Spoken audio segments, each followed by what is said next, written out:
Dan sebahagian dari sebab-sebab pengobatan yang lebih bermanfaat, ialah bahwa Anda mencari teman dengan seseorang dari hamba Allah, yang bersungguh-sungguh pada beribadah.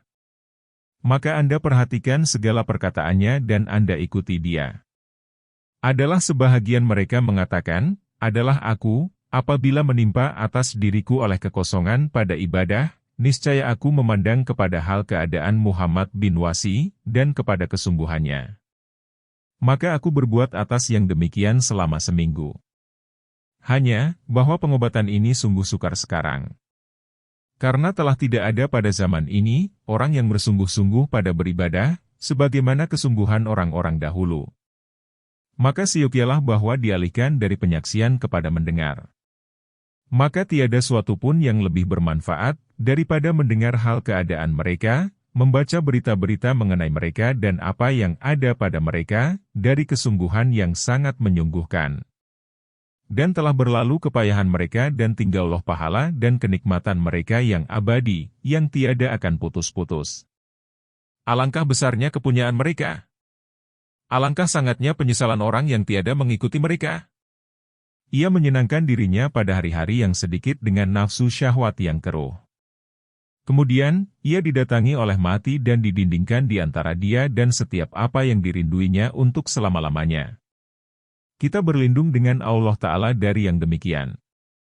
Kami kemukakan dari sifat-sifat orang yang bersungguh-sungguh itu dan kelebihan-kelebihan mereka akan apa yang mengerakkan kegemaran murid pada bersungguh-sungguh, lantaran mengikuti mereka.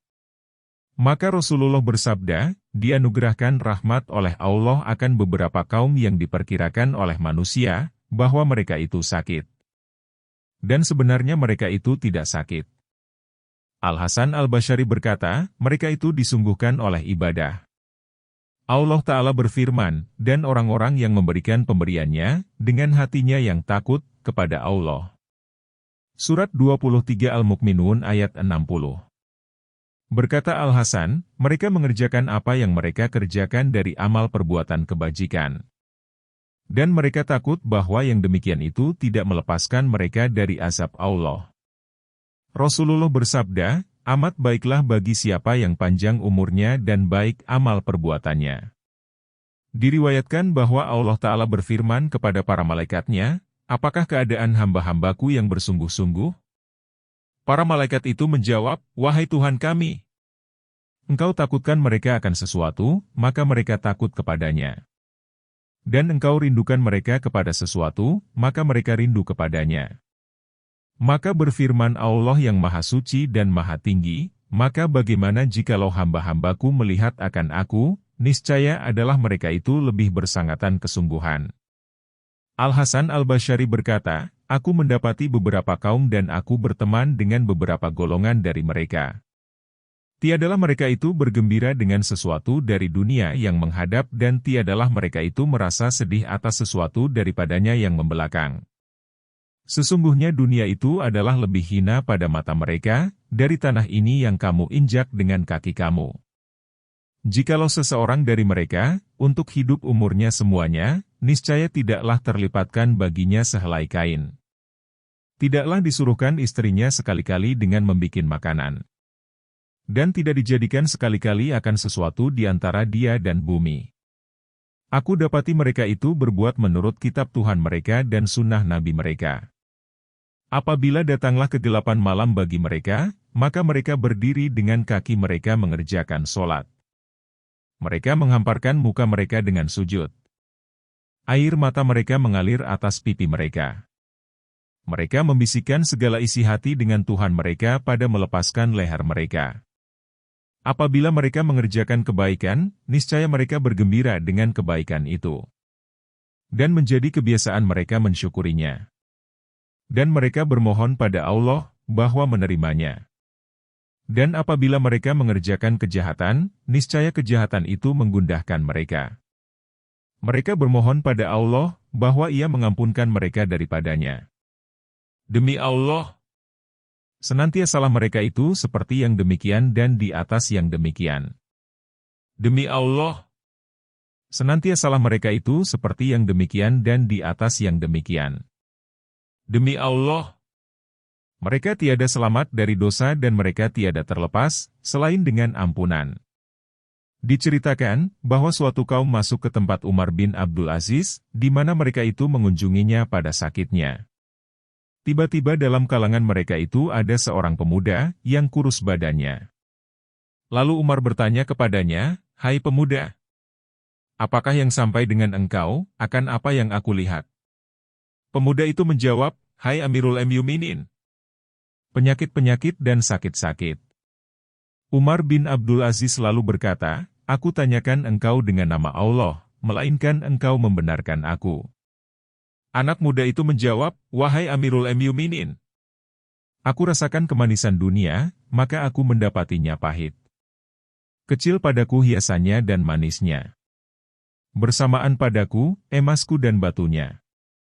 Dan seakan-akan aku memandang kepada arasi Tuhanku dan manusia dihalau ke sorga dan neraka. Maka hauslah aku bagi yang demikian akan siangku dan tidak tidurlah aku akan malamku. Sedikit yang hina akan setiap apa yang aku padanya, pada pihak pahala Allah dan siksaannya." Abu Naim berkata, adalah Daud At-Tai meminum roti yang dihancurkan dalam air dan ia tidak memakan roti.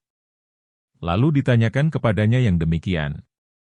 Maka ia menjawab, di antara mengunyahkan roti dan meminum yang dihancurkan dalam air itu bacaan 50 ayat.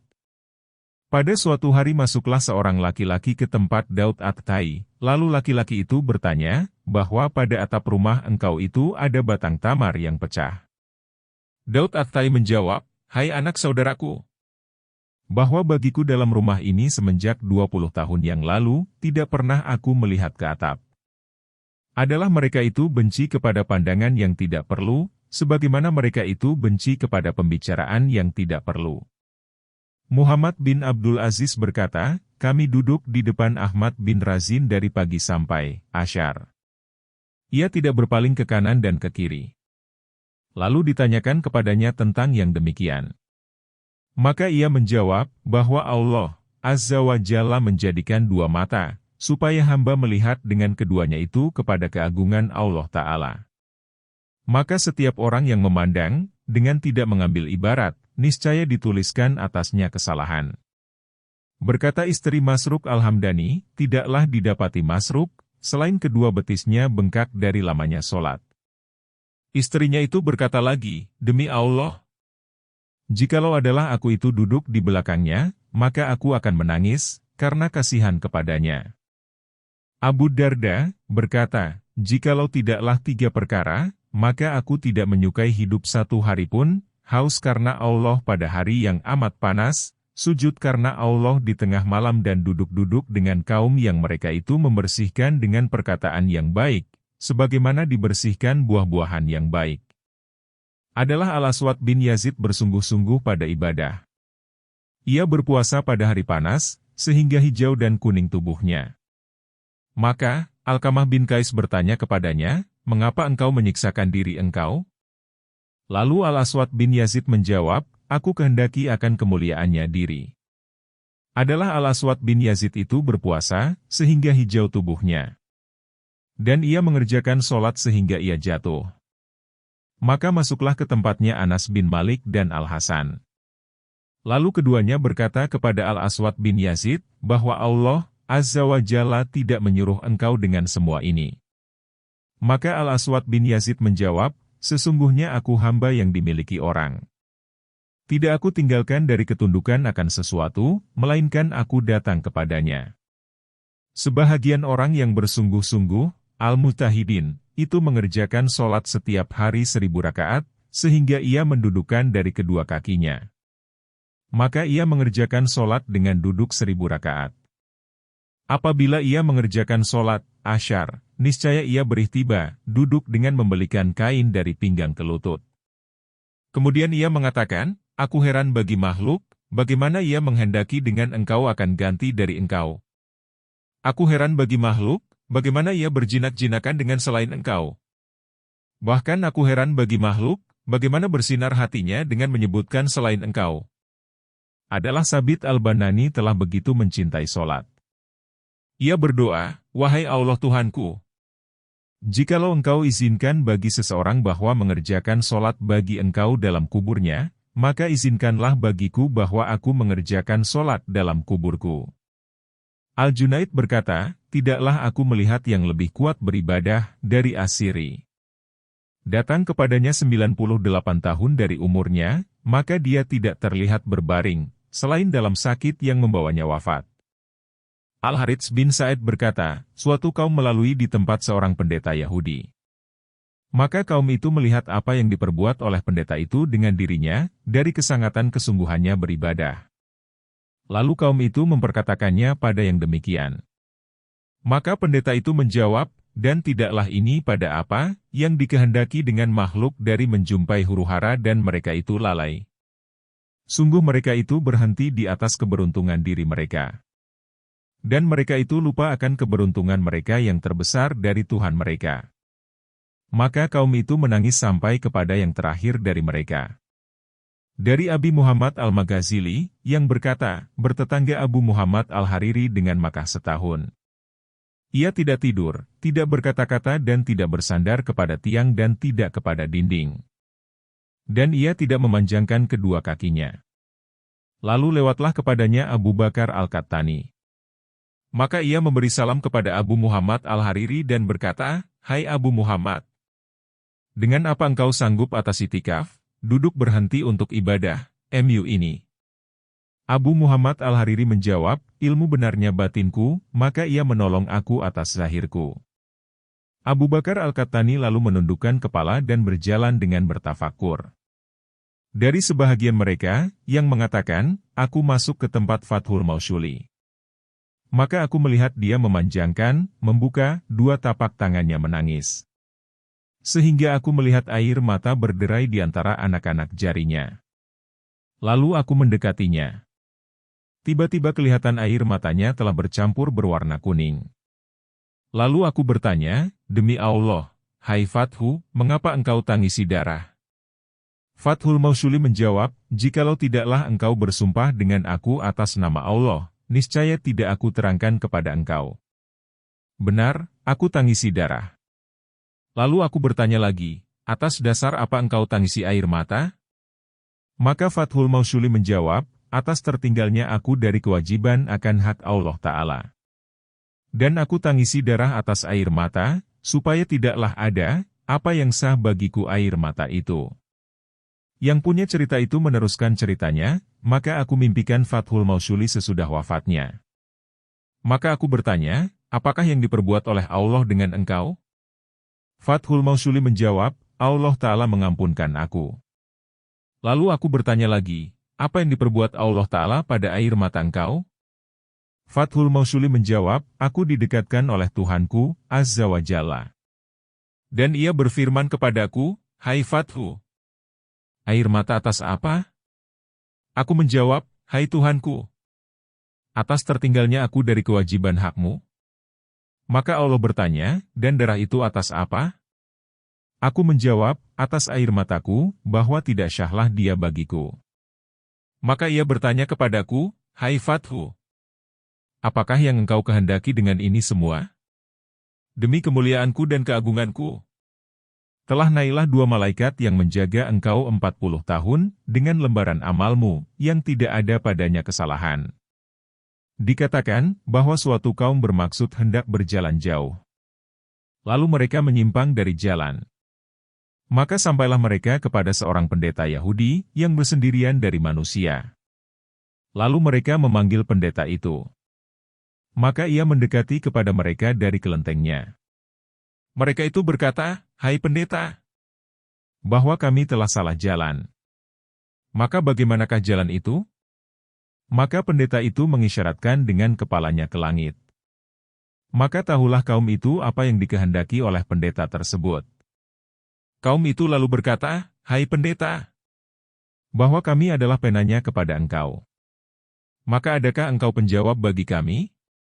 Pendeta itu maka berkata, tanyalah dan jangan engkau membanyakkan pertanyaan. Bahwa siang itu tiada akan kembali dan umur itu tiada akan berulang lagi. Dan orang yang mencari itu bersegera pada yang dicarinya. Kaum itu tercengang dari perkataannya. Lalu mereka itu bertanya, "Hai pendeta, atas apa makhluk itu besok pada yang memilikinya?" Pendeta itu menjawab, "Di atas niat mereka." Lalu mereka berkata lagi, "Berilah nasihat kepada kami." Pendeta itu menjawab, "Siapkanlah perbekalan di atas kadar perjalananmu." Bahwa perbekalan yang baik, ialah apa yang menyampaikan kepada tujuan. Kemudian, pendeta itu menunjukkan jalan kepada mereka. Dan ia memasukkan kepalanya dalam kelentengnya. Abdul Wahid bin Zaid berkata, "Aku lalu di suatu kelenteng salah seorang pendeta Cina. Lalu aku memanggilnya, 'Hai pendeta.' Maka ia tidak menyahut panggilanku. Lalu aku panggilkan dia kali kedua. Juga ia tidak menyahut akan panggilanku. Maka aku memanggil dia kali ketiga. Lalu ia mendekati aku dan berkata, 'Hai orang ini, tidaklah aku ini pendeta.' Sesungguhnya pendeta, ialah orang yang takut akan Allah pada ketinggiannya, mengagungkan akan Allah pada kebesarannya, sabar atas percobaannya, rida dengan kodonya, memujikannya atas segala nikmatnya, bersyukur atas nikmat-nikmatnya, merendahkan diri karena kebesarannya, merasa hina diri, karena kemuliaannya, menyerah bagi kudrah, kuasanya, tunduk karena kehebatannya dan berfikir pada al-hisab dan siksaannya. Maka siangnya ia berpuasa dan malamnya ia berdiri menegakkan sholat. Membawa ia tidak tidur oleh ingatan kepada neraka dan pertanyaan Tuhan yang Maha Perkasa. Maka yang demikian itulah yang dikatakan pendeta. Adapun aku ini, maka adalah anjing yang melukakan. Aku tahan diriku dalam kelenteng ini dari manusia, supaya aku tidak melukakan mereka. Lalu aku bertanya, 'Hai pendeta, apakah yang memutuskan makhluk dari Allah sesudah mereka mengenalnya?' Pendeta itu menjawab, 'Hai saudaraku, tidaklah yang memutuskan makhluk dari Allah, selain oleh cinta dunia dan perhiasannya. Karena dunia itu tempat maksiat dan dosa. Dan orang yang berakal, ialah orang yang melemparkan dunia dari hatinya. Ia bertaubat kepada Allah Ta'ala dari dosanya. Dan ia menghadap kepada yang mendekatkannya kepada Tuhannya.' Ditanyakan Daud At-Tai, 'Jikalau engkau sisirkan janggut engkau?' Daud At-Tai menjawab, 'Jadi aku ini mempunyai kekosongan waktu?' Adalah Uwais Al-Qarani berkata, 'Inilah malam ruku.' Maka ia hidupkan malam seluruhnya dalam ruku. Apabila pada malam mendatang, maka ia berkata, 'Inilah malam sujud.' Maka ia hidupkan malam seluruhnya dalam sujud. Dikatakan, tatkala bertaubat, Utbah Al-Ghalam, adalah dia tidak merasa puas dengan makan dan minum. Maka bertanya ibunya kepadanya, 'Jikalau engkau berteman dengan diri engkau?' Utbah Al-Ghalam menjawab, 'Berteman itu aku cari.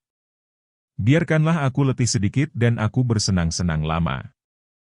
Masruk Al-Hamdani itu naik haji. Maka ia tidak tidur sekali-kali, selain ia bersujud. Sufyan At-Tsuri berkata, ketika pagi hari, kaum itu memuji orang yang bermusafir malam hari dan ketika mati kaum itu memuji orang yang takwa.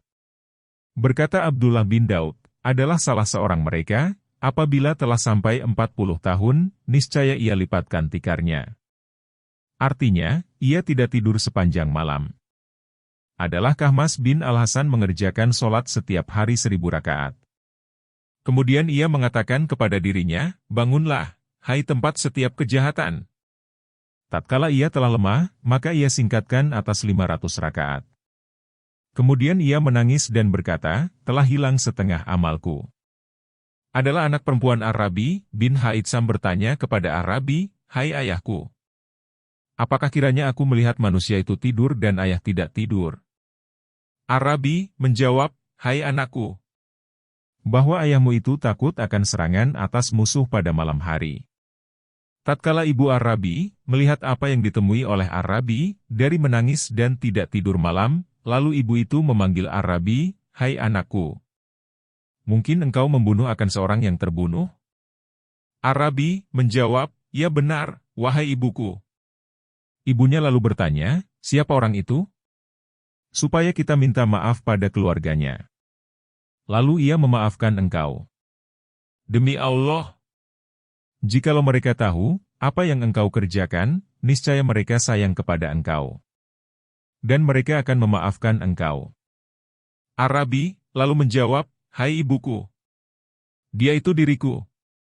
Dari Umar, anak saudara perempuan Bishr bin Al-Harits, berkata, "Aku mendengar pamanku Bishr bin Al-Harits mengatakan kepada ibuku, 'Hai saudaraku perempuan, ronggaku dan rusuk-rusukku itu memukul atasku.'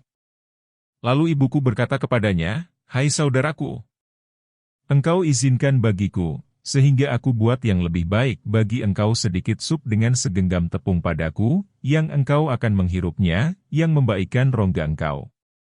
Bishr bin Al-Harits berkata kepada ibu Umar itu, "Susah. Aku takut bahwa orang bertanya, 'Dari mana tepung ini bagi engkau?'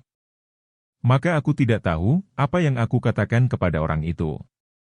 Maka ibuku menangis dan Bishr bin Al-Harits menangis bersama ibu dan aku menangis pula bersamanya. Umar meneruskan riwayatnya, "Ibuku melihat akan keadaan Bishr dengan sangat lapar. Ia bernafas dengan nafas yang lemah. Lalu ibuku berkata kepadanya, 'Hai saudaraku, kiranya ibumu tidak melahirkan aku. Demi Allah, telah putus-putus jantungku dari apa yang aku lihat padamu.' Lalu aku mendengar Bishr berkata kepada ibu, 'Aku, kiranya ibuku tidak melahirkan aku. Dan karena ia telah melahirkan aku, kiranya tidak diberikannya susunya kepadaku.'" Umar meneruskan riwayatnya, adalah ibuku menangis atas keadaan Bishr malam dan siang. Arabi berkata, "Aku datang kepada Uwais, lalu aku dapati dia itu duduk, lalu aku duduk. Maka aku berkata, bahwa aku tidak menganggukkannya dari bertasbih. Maka ia menetap pada tempatnya, sehingga ia mengerjakan sholat duhur. Kemudian, ia bangun berdiri mengerjakan sholat, sehingga ia bersyalat, asyar. Kemudian, ia duduk pada tempatnya, sehingga ia bersyalat maghrib. Kemudian, ia menetap pada tempatnya, sehingga ia bersyalat isya. Kemudian, ia menetap pada tempatnya, sehingga ia bersyalat syubuh. Kemudian, ia duduk. Lalu ia dikerasi oleh dua matanya, untuk tidur. Maka ia berdoa, 'Hai Allah Tuhanku, bahwa aku berlindung dengan engkau dari mata yang sangat tidur dan dari perut yang tidak kenyang.' Maka aku berkata, 'Mencukupilah ini bagiku daripadanya.' Kemudian aku kembali. Seorang laki-laki memandang kepada Uwais, lalu bertanya, 'Hai ayah Abdullah, apakah kiranya, bahwa aku melihat engkau seakan-akan sakit?' Uwais lalu menjawab, 'Apakah bagi Uwais bahwa ia tidak sakit? Diberi makanan orang sakit dan Uwais tidak makan. Dan tidur orang sakit dan Uwais tidak tidur.' Berkata Ahmad bin Harb, 'Wahai heran kiranya, bagi orang yang mengetahui bahwa sorga itu menghiaskan di atasnya dan neraka itu memanaskan di bawahnya. Maka bagaimana orang itu dapat tidur di antara keduanya?' Seorang laki-laki dari orang-orang yang kuat beribadah berkata, 'Aku datang kepada Ibrahim bin Adam. Maka aku dapati dia itu sudah bersyalat isya. Lalu aku duduk memperhatikannya. Ia membalutkan dirinya dengan baju kurung panjang. Kemudian ia merebahkan dirinya. Maka ia tidak berbalik dari lembung ke lembung pada malam itu seluruhnya, sehingga terbit fajar dan azan oleh juru azan. Lalu ia melompat kepada solat dan ia tidak mengambil wudhu. Maka meresaplah yang demikian dalam dadaku. Lalu aku berkata kepadanya, kiranya Allah mencurahkan rahmat kepada engkau. Engkau telah tidur malam seluruhnya dengan berbaring, kemudian engkau tidak membarukan wudhu. Ibrahim bin Adam menjawab, adalah aku malam ini seluruhnya berjalan di kebun-kebun sorga beberapa ketika dan di lembah-lembah neraka beberapa ketika. Maka adalah pada yang demikian itu tidur. Sabit al-Banani berkata, aku mendapati beberapa orang laki-laki. Salah seorang dari mereka itu mengerjakan sholat.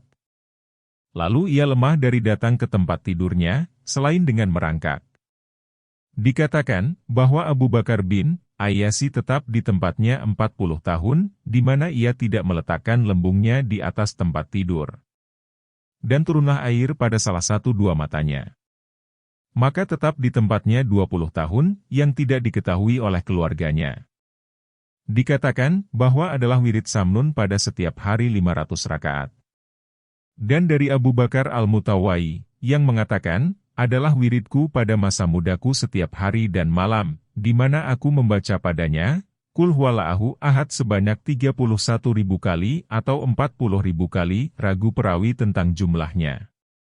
Adalah Mansur bin al-Mu'tamir, apabila aku melihatnya, maka aku mengatakan, seorang laki-laki yang tertimpa dengan suatu musibah, pecah mata, rendah suara, basah kedua matanya. Bahwa gerakannya itu datanglah kedua matanya dengan 4.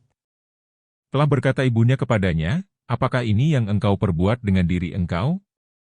Engkau menangis malam seumumnya, tiada engkau diam. Mungkin engkau hai anakku, engkau mendapat musibah pada diri.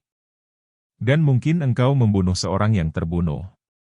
Mansur bin al-Mu'tamir itu menjawab, aku lebih mengetahui dengan apa yang aku perbuat dengan diriku. Ditanyakan kepada Amir bin Abdullah, bagaimana sabarnya engkau atas tidak tidur malam dan haus pada siangnya yang panas? Amir bin Abdullah menjawab, adakah itu, selain bahwa aku mengalihkan makanan siang kepada malam dan tidur malam kepada siang. Dan tidak adalah pada yang demikian itu urusan yang berbahaya. Adalah Amir bin Abdullah itu berkata, tidaklah aku melihat seperti sorga, yang tidur pencarinya. Dan tidaklah seperti neraka, yang tidur orang yang lari daripadanya. Adalah Amir bin Abdullah apabila datang malam, maka ia berkata, kepanasan neraka itu menghilangkan tidur. Maka ia tidak tidur, sehingga datang waktu subuh. Apabila datang siang, maka ia mengatakan, kepanasan api neraka menghilangkan tidur. Maka ia tidak tidur, sehingga datang waktu sore. Maka apabila datang malam, lalu ia berkata, siapa yang takut, niscaya berjalan malam. Dan ketika pagi, kaum itu memujikan orang yang bermusafir malam hari. Sebahagian mereka itu berkata, aku menemani Amir bin Al-Qais selama 4 bulan. Maka aku tiada melihatnya ia tidur di malam hari dan siangnya. Diriwayatkan dari seorang laki-laki dari sahabat Ali bin Abi Thalib, bahwa laki-laki itu berkata, aku bersyalat di belakang Ali sholat fajar. Maka tatkala ia telah memberi salam, melilitlah di kanan dan di atasnya kegundahan. Maka ia berhenti duduk di tempatnya, sehingga terbit matahari. Kemudian, ia membalikkan tangannya dan berkata, demi Allah, sesungguhnya aku telah melihat para sahabat Muhammad dan tiadalah aku melihat pada hari ini akan sesuatu yang menyerupai dengan mereka. Para sahabat itu berpagi hari dengan rambut yang kusut-musut, berdebu, berwajah pucat. Mereka bermalam hari karena Allah, dengan sujud dan berdiri menegakkan sholat. Mereka membaca kitab Allah. Mereka itu bergiliran antara tapak kaki mereka untuk berdiri bagi sholat dan dahi mereka untuk sujud. Adalah mereka itu, apabila menyebut, berzikir, akan Allah, niscaya mereka bergoncang badannya, sebagaimana bergoncangnya pohon kayu pada hari angin. Dan berhamburanlah air mata mereka, sehingga basah kain mereka. Seakan-akan kaum itu bermalam dalam keadaan yang lalai. Yakni, orang yang ada di sekelilingnya. Adalah Abu Muslim Al-Haulani menggantungkan cambuk dalam masjid rumahnya untuk menakutkan dirinya. Ia mengatakan kepada dirinya, bangunlah. Maka demi Allah, aku akan merangkak dengan engkau, dengan rangkak, sehingga adalah kepenatan itu dari engkau, tidak daripada aku. Apabila telah masuk waktu kekosongan, niscaya ia mengambil cambuknya dan dipukulnya pahanya, seraya berkata, engkau lebih utama dengan pukulan, daripada binatang kendaraanku. Ia mengatakan, adakah disangkakan oleh para sahabat Muhammad bahwa mereka mengambil untuk dirinya dengan yang demikian, tidak kita? Demi Allah, sekali-kali tidak. Kita sesungguhnya mendesak mereka kepadanya, dengan desakan, sehingga mereka itu tahu, bahwa mereka telah meninggalkan di belakang mereka beberapa orang. Adalah Syafwan bin Salim telah bersampul kedua betisnya dari lamanya berdiri untuk sholat. Dan sampailah dari kesungguhannya, bahwa jikalau dikatakan baginya, berdiri besok, niscaya ia tidak mendapat akan ketambahan. Adalah Syafwan bin Salim apabila datang musim dingin, niscaya ia berbaring di atas atap, supaya ia dipukul oleh kedinginan. Dan apabila pada musim panas, niscaya ia berbaring di dalam rumah, supaya diperolehnya kepanasan. Lalu ia tidak tidur. Dia meninggal dunia dan dia sedang sujud. Adalah ia berdoa, "Wahai Allah, Tuhanku, sesungguhnya aku menyukai bertemu dengan Engkau, maka sukailah bertemu dengan aku." Al-Qasim bin Muhammad berkata, "Pada suatu hari aku berjalan, pagi-pagi. Dan aku apabila berjalan pagi-pagi, niscaya aku mulai kepada Aisyah. Aku memberi salam kepadanya. Maka pada suatu hari aku berjalan pagi-pagi kepadanya. Tiba-tiba dia sedang mengerjakan sholat duha. Dan ia membaca ayat, maka Allah memberikan kurnia kepada kita dan memelihara kita dari siksaan angin yang amat panas." Surat 52 At-Tur ayat 27. Aisyah itu menangis dan berdoa serta ia ulang-ulangi ayat tersebut. Lalu aku bangun berdiri, sehingga aku jemu. Dan dia seperti yang demikian terus. Tatkala aku melihat yang demikian, maka aku pergi ke pasar. Dan aku mengatakan, "Aku selesai dari keperluanku." Kemudian aku kembali. Lalu aku selesai dari keperluanku. Kemudian, aku kembali. Dan Aisyah seperti yang demikian terus. Ia mengulang-ulangi ayat itu. Ia menangis dan berdoa. Muhammad bin Ishaq berkata, tatkala datang kepada kami Abdurrahman bin Al-Aswad dalam rangka menunaikan ibadah haji, maka sakitlah salah satu tapak kakinya. Lalu ia bangun berdiri mengerjakan sholat di atas satu tapak kaki. Sehingga ia mengerjakan sholat subuh dengan wudu, Isya. Sebahagian mereka itu berkata, "Tiada aku takut kepada mati, selain dari segi, bahwa mati itu menghalangi antara aku dan bangun malam mengerjakan sholat." Berkata Ali bin Abi Thalib, tanda orang-orang syalih itu, ialah, pucat warnanya dari tidaknya tidur malam, kabur mata serta meleleh airnya dari menangis dan pucat bibirnya dari karena puasa. Pada mereka itu debu orang-orang yang khusyuk. Ditanyakan kepada Al-Hasan Al-Basyari, apakah halnya orang-orang yang mengerjakan sholat tahajud, di mana mereka adalah manusia yang tercantik wajahnya? Al-Hasan Al-Basyari menjawab, karena mereka itu berkhilwah, menyepi untuk mendekatkan diri kepada Allah, dengan Tuhan yang Maha Pemurah. Maka ia memberikan mereka pakaian nur dari nurnya. Adalah Amir bin Abdul Qais berdoa, "Tuhanku, Engkau jadikan aku dan Engkau tidak bermusyawarah dengan aku. Engkau mematikan aku dan Engkau tidak memberitahukan aku. Engkau jadikan bersamaku itu musuh dan Engkau jadikan dia berjalan padaku pada tempat berjalannya darah. Engkau jadikan dia melihatku dan aku tidak melihat dia. Kemudian, Engkau berfirman kepadaku, pegang teguhlah. Hai Tuhanku, bagaimana aku berpegang teguh, jikalau Engkau tidak memegang aku? Hai Tuhanku, dalam dunia itu kesusahan dan kegundahan. Dan di akhirat itu siksaan dan hitungan amal. Maka di manakah kesenangan dan kegembiraan? Ja'far bin Muhammad berkata, adalah, Utbah Al-Ghalam menghabiskan malam dengan 3 pekikan. Adalah dia apabila telah mengerjakan sholat sepertiga malam, Al-Atamah, niscaya ia meletakkan kepalanya di antara 2 lututnya bertafakur. Maka apabila telah berlalu sepertiga malam, niscaya ia memekik sekali. Kemudian, ia meletakkan kepalanya di antara 2 lututnya bertafakur. Maka apabila telah berlalu malam pertiga kedua, niscaya ia memekik sekali. Kemudian, ia meletakkan kepalanya di antara 2 lututnya bertafakur. Maka apabila datang waktu sahur, niscaya ia memekik sekali. Ja'far bin Muhammad berkata, maka aku bicarakan tentang Utbah Al-Ghalam dengan sebahagian orang-orang Basrah. Lalu orang itu menjawab, janganlah engkau pandang kepada pekikannya. Akan tetapi, pandanglah kepada apa yang ada padanya, di antara 2 pekikan itu, sehingga ia memekik lagi. Dari Al-Qasim bin Rashid As-Syaibani, yang mengatakan, adalah Zam'ah Al-Yamani bertempat pada kami di Al-Mahsyab, suatu tempat dekat Makkah. Ia mempunyai istri dan anak-anak perempuan. Adalah ia bangun malam, lalu mengerjakan sholat sepanjang malam. Apabila tiba waktu sahur, ia berseru dengan setinggi-tinggi suaranya, hai orang-orang yang berkendaraan, yang berpesta kawin. Adakah seluruh malam ini engkau tidur? apakah kamu tidak bangun, lalu pergi berjalan?" Lalu mereka itu berlompatan. Maka terdengarlah di sini orang menangis. Di sana orang berdoa. Di situ orang membaca Al-Quran dan di sana orang mengambil wudhu.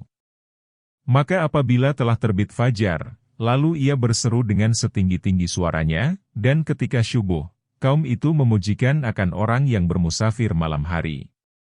Sebahagian hukama berkata bahwa bagi Allah itu mempunyai hamba-hamba yang dianugerahkan nikmat kepada mereka. Maka mereka mengenalnya. Ia melapangkan dada mereka. Maka mereka mentaatinya. Dan mereka bertawakal kepadanya. Maka mereka menyerahkan makhluk dan urusan kepadanya. Lalu jadilah hati mereka itu tempat barang tambang bagi kemurnian yakin, rumah bagi ilmu hikmat, peti bagi kebesaran dan gudang bagi kudrah, kemampuan. Maka mereka di antara makhluk itu yang menghadap dan membelakang. Hati mereka berkeliling di alam al-malakut dan bersenang-senang dengan yang terdinding bagi yang maha gaib.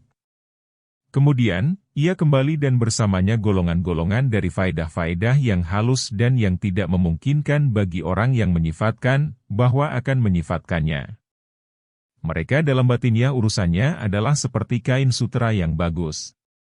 Dan mereka pada zahiriahnya adalah sapu tangan yang diberikan kepada orang yang menghendaki mereka itu merendahkan diri. Inilah jalan yang tidak sampai kepadanya dengan memberatkan diri. Dan itu adalah kurnia Allah yang dianugerahkannya kepada siapa yang dikehendakinya. Sebahagian orang-orang syalih berkata, "Sewaktu aku berjalan pada sebahagian bukit-bukit Baitul Maqdis, tiba-tiba aku turun pada suatu lembah di sana. Tiba-tiba aku mendengar suara yang telah meninggi. Tiba-tiba bukit-bukit itu menggemakan baginya suara yang tinggi itu. Maka aku mengikuti suara tersebut. Tiba-tiba aku di suatu kebun, yang padanya batang kayu yang rindang. Tiba-tiba aku bertemu dengan seorang laki-laki yang berdiri dalam kebun itu, mengulang-ulangi membaca ayat, pada hari kiamat. Kepada tiap-tiap diri dikemukakan kebaikan yang telah dikerjakannya dan juga kejahatan yang diperbuatnya. Dan ingin supaya antaranya dengan kejahatan itu ada jarak yang jauh. Dan Allah memperingatkan kepadamu akan kewajibanmu terhadap Allah sendiri." Surat 3 Ali, Imran ayat 30. Orang saleh itu meneruskan ceritanya, lalu aku duduk di belakang orang tersebut. Aku mendengar perkataannya. Ia mengulang-ulangi ayat tadi. Tiba-tiba ia memekik dengan pekikan yang membawa ia jatuh tersungkur. Lalu aku berkata, "Alangkah sedihnya. Ini adalah karena kesengsaraan hidupku." Kemudian, aku menunggu sembuhnya. Maka sesudah sesaat, lalu ia sembuh. Maka aku mendengar ia berdoa, "Aku berlindung dengan engkau dari kedudukan orang-orang yang berdusta. Aku berlindung dengan engkau dari amal perbuatan orang-orang yang salah. Aku berlindung dengan engkau dari berpalingnya orang-orang yang lalai." Kemudian, orang syalih tadi berdoa, "Bagi engkau husyulah hati orang-orang yang takut. Kepada engkau gundahlah angan-angan orang-orang yang teledor.